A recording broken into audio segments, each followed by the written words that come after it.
இது மகிமை நேரம். இயேசு கிறிஸ்துவின் நிதான நாமத்தினாலே இந்த வாரத்தின் இறுதி நாளுக்காக தேவாதி தேவனுக்கு நன்றி செலுத்துகிறேன். இந்த வாரம் முழுவதுமாக நாம் ஒவ்வொரு நாளிலும் கூட ஒவ்வொரு அலங்காரத்தை குறித்து நாம் தியானித்து வந்தோம். நாம் எவ்வாறெல்லாம் நம்மை அலங்கரிக்க வேண்டும், எவற்றினால் நம்மை அலங்கரித்து கொள்ள வேண்டும் என்று சொல்லி நாம் தியானித்து வந்தோம். இந்த இறுதி நாளில் கூட நாம் தியானிக்க இருப்பது ரட்சிப்பினால் நம்மை அலங்கரிக்க வேண்டுமாம். நாம் முதல் நாளிலே எதை குறித்து தியானித்தோம்? தகுதியான வஸ்திரத்தினால் நம்மை அலங்கரிக்க வேண்டும் என்று சொல்லி. இரண்டாவது நாளிலே கீழ்ப்படிதலினாலே நம்மை அலங்கரிக்க வேண்டும் என்று சொல்லி பார்த்தோம். மூன்றாவது நாளிலே சாந்தமும் அமைதியுமாகிய அந்த இருதயத்தில் மறைந்திருக்கிற குணமாகிய அந்த அலங்காரத்தை நாம் பெற்றுக்கொள்ள வேண்டும் என்று சொல்லி நாம் தியானித்தோம். நான்காவது நாளிலே உபதேசத்தினாலே நம்மை அலங்கரிக்க வேண்டும் என்று சொல்லி பார்த்தோம். ஐந்தாவது நாளிலே பரிசுத்தத்தினாலே நம்மை அலங்கரிக்க வேண்டும் என்று சொல்லி பார்த்தோம். ஆறாவது நாளிலே வாலிபருடைய அலங்காரம் அவருடைய பராக்கிரமத்தில் உள்ளது என்று சொல்லி நாம் தியானித்தோம். ஆம், எனக்கு அன்பானவர்களே, இந்த இறுதி நாளிலே நம்முடைய அலங்காரம் எங்கே இருக்கின்றது? ரட்சிப்பினால் நாம் அலங்கரித்து கொள்ளப்பட வேண்டுமாம். நாம் சங்கீதம் 149:4 இவ்வாறு வாசிக்கிறோம்: சாந்த குணமுள்ளவர்களை ரட்சிப்பினால் அலங்கரிப்பார். பாருங்க, நம்ம எப்படி அலங்கரிக்கப்பட வேண்டுமாம்? ரட்சிப்பினால் நாம் அலங்கரிக்கப்பட வேண்டுமாம். அலங்கரிப்பின் மற்றொரு தன்மைதான் ரட்சிப்பு. இந்த ரட்சிப்பின் அனுபவம் நமக்கு இருக்கிறதா?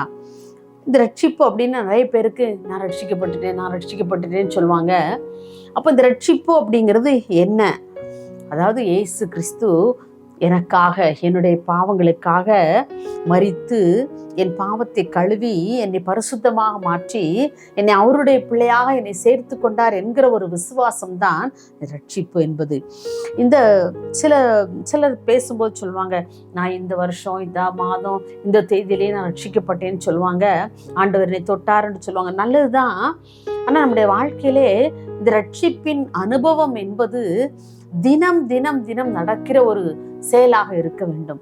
ஏனென்றால் இந்த உலகத்தில் நாம் வாழும்போது அநேக பாவங்கள் நம்ம செஞ்சிடறோம்ல. நம்முடைய பேச்சிலோ அல்லது பார்வையிலோ நம்முடைய சிந்தனையிலோ பாவத்தில் அகப்பட்டு கொள்கிறோம். ஒவ்வொரு நாளும் நம்முடைய ஆண்டவர் பாவத்தை கழுவுறது தான், பாவத்தை கழுவி அவர் மீட்டெடுப்பது தான் ரட்சிப்பு. அப்போ நம்ம ஒவ்வொரு நாளும் கூட ஆண்டவருடைய சமூகத்தில் இந்த ரட்சிப்பின் அனுபவத்தை நம்ம ஒவ்வொரு நாளும் அவருடைய பாதத்திலே அமர்ந்திருந்து ஒவ்வொரு நாளும் நம்ம ரட்சிக்கப்பட்டு கொண்டே இருக்க வேண்டும். என்று சொன்னால் பாவமான உலகத்தில் நம்ம என்ன செய்கிறோம்? வாழுகிறோம். ஏதாவது ஒரு பாவம் நம்மை தொட்டு விடக்கூடும். அப்போ ஒவ்வொரு நாளும் உட்கார்ந்து, ஆண்டவரே என்னுடைய பாவத்தை கழுவுங்க. இரவிலே படுக்கைக்கு செல்வதற்கு முன்பதாக அவருடைய சமூகத்தில் உட்கார்ந்து நம்மை புதுப்பித்து கொள்ளும்படியான கிருபை நாம் ஆண்டவருடைய சமூகத்தில் என்ன செய்ய வேண்டும்? கேட்க வேண்டும். எனவே அனுதினமும் ரட்சிப்பு என்பது ஒரு அவசியமான ஒன்றாக நாம் கருதப்படுகிறது. ரட்சிப்பின் அலங்காரத்தை நாம் அனுதினமும் கூட நாம் தரித்து கொள்ள வேண்டுமா? இந்த ரட்சிப்பின் அலங்காரம் நம்முடைய வாழ்க்கையில இருக்கும்போது நம்முடைய உள்ளத்துல எவ்வளவு சந்தோஷம், உள்ளத்துல எவ்வளவு சமாதானம், உள்ளத்துல எவ்வளவு மகிழ்ச்சி தெரியுமா? நம்முடைய வாழ்க்கையில ஒவ்வொரு நாளும் இந்த ரட்சிப்பின் அலங்காரத்தை நான் பெற்றிருக்கிறேனா என்று சொல்லி ஆண்டவருடைய சமூகத்துல கேட்போம். நம்ம என்றைக்கோ ஒரு நாள் நான் ரட்சிக்கப்பட்டேன் என்பதல்ல, அனுதினமும் அவருடைய சமூகத்திலே உட்கார்ந்து, ஆண்டவரே எனக்கு இன்றைக்கு இந்த புதிய ரட்சிப்பின் அனுபவத்தை எனக்கு தாங்கப்பா. இந்த நாளில் ஏதாவது நான் பாவம் செய்திருந்தேன்னா எனக்கு அதை மன்னிங்க. இந்த நாளிலே என்னை ரட்சிங்க. அன்றைக்கு சகியை பார்த்து ஆண்டவர் சொன்னார், இந்த வீட்டுக்கு இன்றைக்கு இந்த வீட்டுக்கு ரட்சிப்பு வந்தது.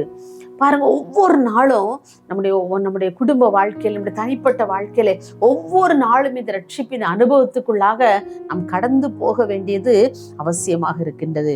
பாருங்க, அப்போஸ்தலர் 16 சிறைச்சாலைக்காரன் அந்த பவுல், சீலா 2 பேர்கிட்டையும் ஓடி வந்து கேட்குறான், நான் ரட்சிக்கப்படணும்னா நான் என்ன செய்யணும்?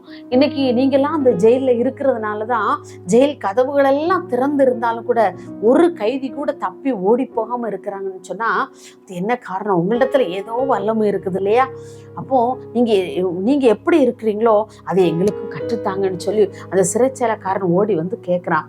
அப்பதான் பவுல் சொல்லி கொடுக்கிறாரு, அவனிடத்துல சொல்றாரு, நீ கர்த்தராகிய இயேசு கிறிஸ்துவை விசுவாசி, இப்பொழுது நீயும் உன்னுடைய வீட்டாரும் ரட்சிக்கப்படுவீங்க. ஏசப்பா தான் எனக்கு எல்லாம் தருகிறவர், அவர் என் பாவங்களை கழுவுகிறவர், அவர் என் பாவத்தை மன்னித்து எனக்கு பரிசுத்தமான வாழ்க்கை தருகிறவர் அவர் என்று சொல்லி நீர் அவரை விசுவாசத்தோடு நீங்க அவரை ஏற்றுக்கொள்வீர்களானால் நீ ரட்சிக்கப்படுவாய் என்று சொல்லி அந்த சிறைச்சாலை தலைவனுக்கு சொல்லுகிறார். இன்று நாம் இயேசுவை விசுவாசிக்கிறோமா? இந்த ரட்சிப்பின் அலங்காரத்தை நாம் பெற்றிருக்கிறோமா? நம்ம யோசித்து பார்ப்போம். நம்ம அநேக வேளைகளிலே தவறுகிறவர்களாக இருக்கிறோம்ல. நம்ம சொல்லில் நம்ம தவறி விடுகிறோம், செயலில் தவறி விடுகிறோம், சிந்தனையிலே தவறி விடுகிறோம். யாருமே ஒவ்வொரு நாள் நான் ரொம்ப பர்ஃபெக்டா நான் இருக்கிறேன் அப்படின்னு சொல்லி யாரும் என்ன செய்ய முடியாது, சொல்லவே முடியாது. ஏதோ ஒரு காரியங்களிலே நாம் தவறி விடுகிறவர்களாக இருக்கோம். அப்போ நம்ம ஒவ்வொரு நாளும் ஆண்டவர்கிட்ட கேட்கணும், ஆண்டவரே இந்த ரட்சிப்பினால் என்னை அலங்கரிங்கப்பா, இந்த ரட்சிப்பினால் என்னை அலங்கரிங்க, ஒவ்வொரு நாளும் என்னை ரட்சித்து என்னை வழி நடத்துங்க சாமி. என்றைக்கோ ஒரு நாள் பெற்ற ரட்சிப்பு அல்லப்பா, அனுதினமும் என்னுடைய வாழ்க்கையில் நான் ரட்சிப்பை பெற்று ஒவ்வொரு நாளும் நான் அலங்கரிக்கப்பட எனக்கு உதவி செய்யுங்கன்னு சொல்லி நம்ம ஆண்டவரிடத்துல கேட்போம். நம்ம எபிரேயர் 2ஆம் அதிகாரம் 4ஆம் வசனத்தில் வாசிக்கிறோம், இவ்வளவு பெரிதான ரட்சிப்பை குறித்து நாம் கவலையற்றவர்களாய் இருப்போமானால் தண்டனைக்கு எப்படி தப்பித்து கொள்ளுவோம்?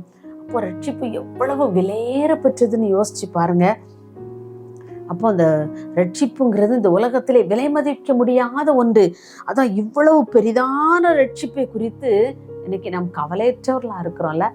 ரட்சிப்பா அதெல்லாம் நமக்கு எதுக்கு, அதுக்கு எனக்கு ரொம்ப தூரம் அப்படின்னு நம்ம சொல்ற மாதிரி நம்ம என்ன, நம்ம அவ்வளோ டிஸ்டன்ஸில் நம்ம இருக்கிறோம். அப்போ அதை நம்ம குறித்து ஒரு கவலைப்படுகிறவர்களாகவே நமக்கு தெரியல. அப்போ ஆண்டவர் நிறைய பேர் சொல்லுவாங்க, இயேசு கிறிஸ்து வருகிறான்னு சொல்றாங்க, எத்தனையோ ஆண்டு காலங்கள வருகிறான்னு சொல்றாங்க, ஏன் அவர் இன்னும் வரல? அதெல்லாம் சும்மா கதை அப்படின்னு சொல்லி நினைக்கிறாங்கல்ல. அப்போ நம்முடைய வாழ்க்கையில் நாம் ரட்சிக்கப்பட வேண்டும், நாம் பாவ மன்னிப்பு அடைய வேண்டும், நாம் பரிசுத்தமாக்கப்பட வேண்டும், இயேசு கிறிஸ்துவின் ரத்தத்தினாலே நான் கழுவப்பட வேண்டும் என்று சொல்லி நம்ம யோசிக்கிறோமா, தியானிக்கிறோமா, பயப்படுகிறோமா? அப்படிப்பட்ட ஒரு பயம் நமக்குள் இருக்க வேண்டும்.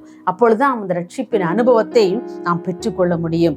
பாருங்க, ரட்சிப்பு என்பது எவ்வளவு ஒரு விலையேறப்பெற்றது. அது மற்ற எந்த பொருட்களையும், விலையேறப்பெற்ற பொருட்களை நாம் காசு கொடுத்து நாம் நினைச்சிடலாம், வாங்கிடலாம், பணம் கொடுத்து வாங்கிடலாம்.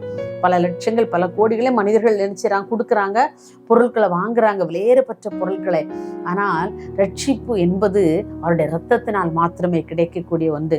அதை எவ்வளவு கோடிகள் கொடுத்தாலும் கூட அந்த ரட்சிப்பை நாம் பெற்றுக்கொள்ள முடியாது. எவ்வளவு லட்சங்களை கொடுத்தும் கூட அந்த ரட்சிப்பை நாம் பெற்றுக்கொள்ள முடியாது.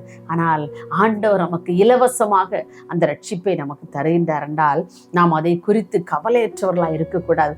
ஒவ்வொரு நாளும் நம்ம ஆண்டவருடைய சமூகத்தில் உட்கார்ந்து, ஆண்டவரே என்னை கழுவுங்கப்பா, என்னை பரிசுத்தமாக்குங்கப்பா, என்னை ரட்சிங்கப்பா, அந்த ரட்சிப்பின் அலங்காரத்தை எனக்கு தாங்கன்னு சொல்லி ஒவ்வொரு நாளும் அவருடைய சமூகத்தில் உட்கார்ந்து நம்ம கேட்போம்.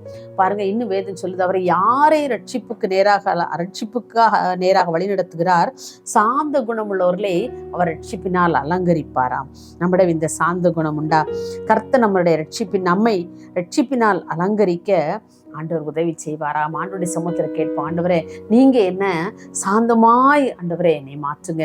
சாந்த குணம் உள்ளவர்களை ரட்சிப்பினால் அலங்கரிப்பார். அப்ப நான் சாந்த குணம் உள்ளவளாக இருந்தால்தான் ஆண்டவர் என்னை ரட்சிக்க முடியும், அந்த ரட்சிப்பினால் என்னை அலங்கரிக்க முடியும்.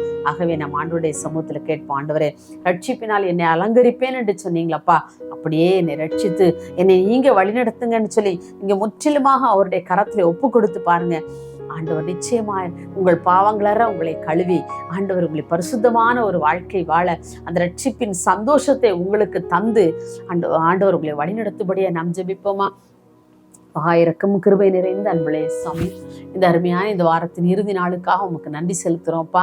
ஆண்டவரை இம்மட்டும் எங்களை தாங்கி வழிநடத்தி எங்களை பாதுகாத்து இந்த வாரம் முழுவதும் எங்களை நடத்துனீங்கப்பா, உமக்கு நாங்கள் நன்றி செலுத்துகிறோம் ஐயா. ஆண்டவரை இந்த வாரம் முழுவதிலும் நாங்கள் எப்படிப்பட்ட அலங்காரத்தோடு நாங்கள் வாழ வேண்டும் என்று சொல்லி நாங்கள் தியானித்தோம். நீ எங்களை எப்படிப்பட்ட அலங்காரத்துக்கு நேராக எங்களை வழிநடத்துகிறேன் என்று சொல்லி நாங்கள் தியானித்தோம். ஆண்டவரை இந்த அலங்காரங்கள் எல்லாம் எங்களுடைய வாழ்க்கையில புறம்பான அலங்காரங்களாய் மாத்திரமல்ல ஆண்டவரே, எங்களுடைய இருதயத்தில் மறைந்திருக்கிற ஒவ்வொரு அலங்காரங்களையும் அப்பா எங்களுக்கு தந்து எங்களை பரிசுத்தமாய் எங்களை பாதுகாத்துக் கொள்ள எங்களுக்கு உதவி செய்யுங்க ஆண்டவரே. அப்பா இந்த நாங்கள் தியானித்த ஒவ்வொரு நாளின் காரியங்களையும் நாங்கள் எங்களுடைய மனதிலே வைத்து ஒவ்வொரு நாளும் தியானிக்க எங்களுக்கு நீங்க பலன் தரும்படியாய் நாங்கள் ஜெபிக்கிறோம்.